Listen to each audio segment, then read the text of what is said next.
पप्पा, हा बेटा. संसदेमध्ये काय गोंधळ चालू आहे? काय झालं बेटा, संसदेचं अर्थसंकल्पीय अधिवेशन चालू आहे. राष्ट्रपतींच्या अभिभाषणाच्या वर चर्चा चालू आहे लोकसभेमध्ये, आणि या चर्चेवर चर्चा करत असताना विरोधी पक्षनेते राहुल गांधी जे आहेत यांनी एक मुद्दा उपस्थित केला. आता काय मुद्दा आहे तर, आपले जे माजी आर्मी चीफ आहेत जनरल एम नरवणे यांनी एक पुस्तक लिहिलं, 4 स्टार डेस्टिनी नावाचं. या पुस्तकामध्ये त्यांनी जो मजकूर लिहिलेला आहे तो मजकूर राहुल गांधी वाचून दाखवत होते संसदेमध्ये. आता विषय असा झाला की हे जे पुस्तक आहे हे अप्रकाशित पुस्तक आहे. म्हणजे ज्यावेळी राहुल गांधी यांनी मुद्दे मांडायला सुरुवात केली तेव्हा संरक्षण मंत्री राजनाथ सिंग यांनी त्यांचं भाषण थांबवण्याचा प्रयत्न केला आणि त्यांनी सांगितलं की हे पुस्तक म्हणजे अद्याप प्रकाशित नसल्यामुळे तुम्हाला या विषयावर बोलता येणार नाही. आता राहुल गांधी या मुद्द्यावर का बोलले तर, कारवा नावाचं एक मॅगझिन आहे आणि या मॅगझिन मध्ये त्याच्यावरची काही जी टिपणं आहे ती प्रकाशित झाली.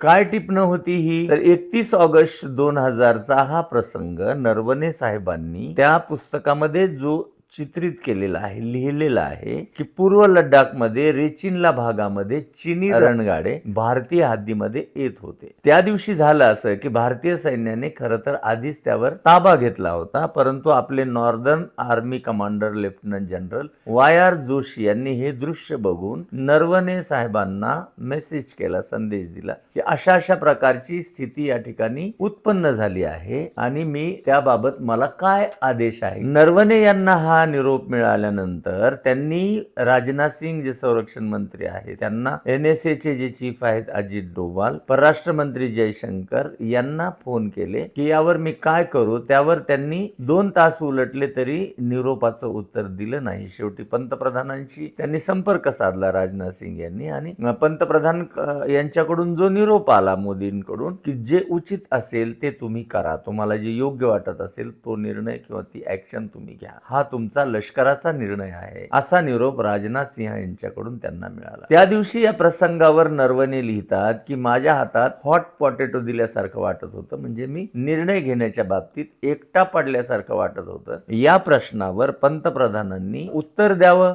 काय प्रसंग घडलेला आहे राष्ट्रीय सुरक्षेच्या संदर्भामध्ये, या चीनी रणगाड्याच्या संदर्भामध्ये पर्टिक्युलर उत्तर द्यावं, असा आग्रह राहुल गांधी जेव्हा धरत होते तेव्हा प्रचंड गोंधळ संसदेमध्ये झाला आणि 8 खासदार जे आहे ते निलंबित करण्यात आले. हे जे पुस्तक आहे हे प्रकाशित झालेलं नसल्यामुळं लोकसभेचे जे सभापती आहेत त्यांनी त्याला परवानगी नाकारली संसद कायदा 349 नुसार, परंतु तरीही राहुल गांधी या विषयावर बोलत राहिले. लक्षात आलं बेटा तुझ्या?